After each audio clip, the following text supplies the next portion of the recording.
Hello friends, നമസ്കാരം. പുതിയൊരു വീഡിയോയിലേക്ക് എല്ലാവർക്കും സ്വാഗതം. എല്ലാവരും സുഖമായിട്ടിരിക്കുന്നു വിശ്വസിക്കുന്നു. ഇന്നിവിടെ ഞാൻ നിങ്ങളുമായിട്ട് സംസാരിക്കുന്നത് അടുത്ത കാലത്ത് പത്രങ്ങളിൽ വന്ന ഒരു പംക്തിയുമായി ബന്ധപ്പെട്ടതാണ്. വളരെ വേദനിപ്പിക്കുന്ന, നിരാശയുണ്ടാക്കുന്ന, സങ്കടമുണ്ടാക്കുന്ന ഒരു പംക്തിയാണ്. ഒരു സമൂഹം മുഴുവൻ ദാരിദ്ര്യത്തിലും കഷ്ടപ്പാടിലും അതുപോലെ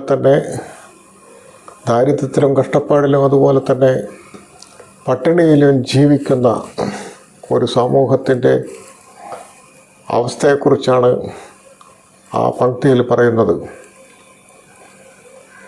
വളരെ ശോഷിച്ച് വളരെ ദയനീയമായ അവസ്ഥയിൽ കാണപ്പെടുന്ന അവരെ ശരീരങ്ങളൊക്കെ മെലിഞ്ഞ് കാണുന്നതിനെ കുറിച്ച് അന്വേഷിച്ചപ്പോൾ, വൈദ്യപരിശോധന നടത്തി കഴിഞ്ഞപ്പോൾ കണ്ട് മനസ്സിലായത് അവർക്ക് എല്ലാവർക്കും രക്തക്കുറവ് ഉണ്ട് എന്നുള്ളതാണ്. അങ്ങനെ അതിൻ്റെ കാരണത്തിലേക്ക് അന്വേഷിച്ചപ്പോൾ മനസ്സിലായത് അവർക്ക് ആഹാരത്തിൻ്റെ കുറവുണ്ട്. മതിയായ ഭക്ഷണം അവർക്ക് കിട്ടുന്നില്ല. അത്രയും ദയനീയമായ അവസ്ഥയിൽ ജീവിക്കുന്ന ഒരു സമൂഹമാണത്.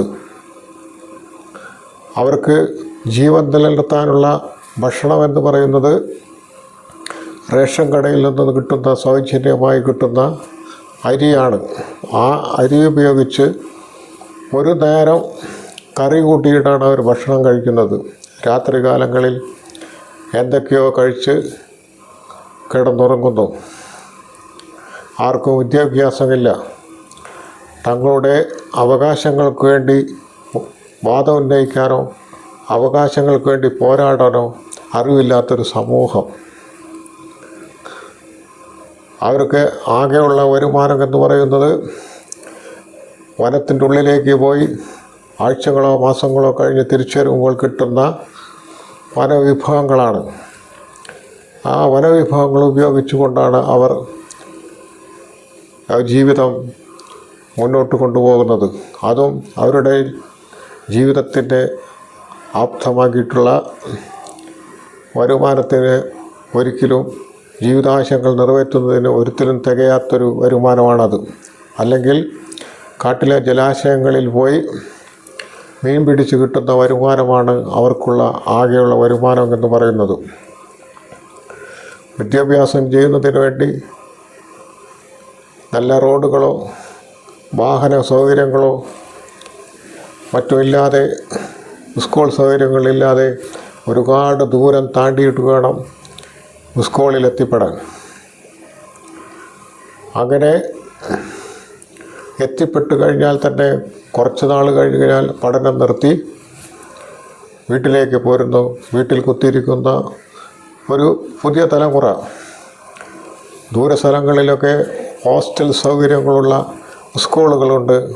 അവിടെ പോയി പഠിച്ചു കഴിഞ്ഞാൽ കുറച്ച് നാളുകൾ കഴിഞ്ഞ് പഠനം നിർത്തി വീട്ടിലേക്ക് വരുന്നു. കാരണം അന്വേഷിച്ചപ്പോൾ ജാതിപരമായ ആക്ഷേപങ്ങൾ, വസ്ത്രധാരണത്തിലുള്ള ആക്ഷേപങ്ങൾ, സാമ്പത്തിക സ്ഥിതിയിലുള്ള ആക്ഷേപങ്ങൾ എന്നിവ സഹിക്കാൻ പറ്റാതെ അവർ വീട്ടിലേക്ക് വന്ന് വിദ്യാഭ്യാസം മുടങ്ങി വീട്ടിലിരിക്കുന്നു.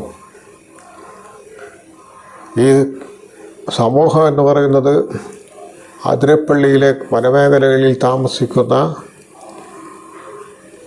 കാട്ടിൽ താമസിക്കുന്ന ആളുകളാണ്. അവർക്ക് തൊഴിലധിഷ്ഠിതമായ വിദ്യാഭ്യാസങ്ങളോ എങ്ങനെ നേടിയെടുക്കാം എന്നതിനെക്കുറിച്ചുള്ള അറിവോ കാര്യങ്ങളോ ഇല്ല. അങ്ങനെ യാതനകളും കഷ്ടപ്പാടുകളും നിറഞ്ഞ ഒരു ദുരിതത്തിൽ കഴിയുന്ന ആ സമൂഹത്തെ ഒരു പ്രത്യയശാസ്ത്രങ്ങളും സഹായിച്ചില്ല എന്നുള്ളതാണ്. റിപ്പോർട്ടുകൾ, കണക്കുകൾ പ്രകാരം അവർക്ക് 7,000 കോടി രൂപയിലൊക്കെ ചെലവഴിച്ചു എന്നുള്ള വാർത്തകളൊക്കെ വരുന്നുണ്ട്. 7,000 കോടി രൂപയ്ക്ക് ചെലവഴിച്ച് അവരെ കൈകളിലെത്തിയിട്ടുണ്ടെങ്കിൽ സുരക്ഷിതമായി ജീവിക്കാനുള്ള വീടെങ്കിലും ഉണ്ടായേനെ. അതൊന്നും ആ പണമൊന്നും അവരുടെ കൈകളിലെത്തിയിട്ടില്ല. അതൊക്കെ വേണ്ടപ്പെട്ടവർ കണക്കുകൾ തയ്യാറാക്കി അവരുടെ പോക്കറ്റിൽ വെച്ചിട്ടുണ്ടാവും. അതൊന്നും ഈ സമൂഹത്തിന് കിട്ടിയിട്ടുണ്ടാവില്ല. അതിനെക്കുറിച്ച് അറിവോ ജ്ഞാനങ്ങളോ അവർക്കില്ല. കാരണം പുറം ലോകവുമായി യാതൊരു ബന്ധവുമില്ല. ലോകത്തെന്ത് നടക്കുന്നു, എന്ത് നടക്കുന്നു എന്നതിനെക്കുറിച്ച് അവർക്ക് യാതൊരു ജ്ഞാനവുമില്ല. എന്നാൽ അതവസരത്തിൽ ഒരു നേരത്തെ ആഹാരത്തിന് വേണ്ടി ആയിരക്കണക്കിന് രൂപ, ഒരു നേരത്തിന് ആഹാരത്തിന് വേണ്ടി ആയിരക്കണക്കിന് രൂപ ചെലവഴിക്കുന്ന ഒരു സമൂഹം നമ്മുടെ ഇടയിലുണ്ട്. അതുപോലെ തന്നെ വസ്ത്രത്തിന് വേണ്ടി പതിനായിരങ്ങൾ ചെലവഴിക്കുന്ന സമൂഹം നമ്മുടെ ഇടയിലുണ്ട്. അങ്ങനെ കോടിക്കണക്കിന് രൂപ സമ്പാദ്യമുള്ള ആളുകൾ നമ്മുടെ സമൂഹത്തിലുണ്ട്. അവരാലെങ്കിലും തങ്ങളുടെ അമിതമായ വരുമാനം കൊണ്ട് ആവശ്യത്തിലധികമുള്ള വരുമാനം ഉണ്ടെങ്കിൽ ആരെങ്കിലുമൊക്കെ തന്നെ ഈ സമൂഹത്തെ ഉയർത്തിക്കൊണ്ടുവന്ന് സമൂഹത്തിൻ്റെ മുഖ്യധാരയിലേക്ക് കൊണ്ടുവന്നിരുന്നെങ്കിൽ എന്ന് ആശിക്കുകയാണ്. സെൻട്രൽ ഗവൺമെൻറ്റൊക്കെ പല പദ്ധതികളും ആവിഷ്കരിക്കുന്നുണ്ടെങ്കിലും ആ പണമൊന്നും ശരിക്ക് ഇവരുടെ ഉന്നമനത്തിന് വേണ്ടി ഇവരെ കൈകളിൽ എത്തുന്നില്ല. അതൊക്കെ ആരൊക്കെയോ എടുത്ത് വകമാറ്റി ചെലവഴിച്ചുകൊണ്ട് സമ്പാദിച്ചു കൂട്ടുന്നു എന്നുള്ള വസ്തുതയാണ് മനസ്സിലാക്കാൻ കഴിയുന്നത്. അങ്ങനെ ഈ സമൂഹത്തെ എങ്ങനെയാണ് ഉയർത്തിക്കൊണ്ടുവരിക? പ്രിയപ്പെട്ട വിദ്യാർത്ഥികളെ, നിങ്ങൾ ഈ കുടുംബങ്ങളിൽ ആരെങ്കിലുമൊക്കെ തന്നെ വിദ്യാഭ്യാസത്തിന് വന്നു കഴിഞ്ഞാൽ പണമുള്ളവരാണെങ്കിൽ അവർക്ക് എന്തെങ്കിലും സഹായങ്ങളൊക്കെ ചെയ്യുക. ജാതീയപരമായ ആക്ഷേപങ്ങൾ ഒഴിവാക്കുക. വസ്ത്രധാരണത്തിലുള്ള ആക്ഷേപങ്ങൾ ഒഴിവാക്കിക്കൊണ്ട് അവരെ വിദ്യാഭ്യാസത്തിന് വേണ്ടി നല്ല ജീവിക്കാനുള്ള അവസരങ്ങൾ ഉണ്ടാക്കി കൊടുക്കാൻ നിങ്ങളാൽ കഴിയുന്നത് ചെയ്യുക. ഈ സമൂഹത്തിൻ്റെ ഉയർത്തിക്കൊണ്ടുവരാൻ ചെറിയ ശ്രമമെങ്കിലും ബഹുമാനപ്പെട്ട പ്രധാനമന്ത്രി നരേന്ദ്രമോദി നടത്തിയിട്ടുണ്ടെന്ന് നമുക്ക് പറയാൻ കഴിയും.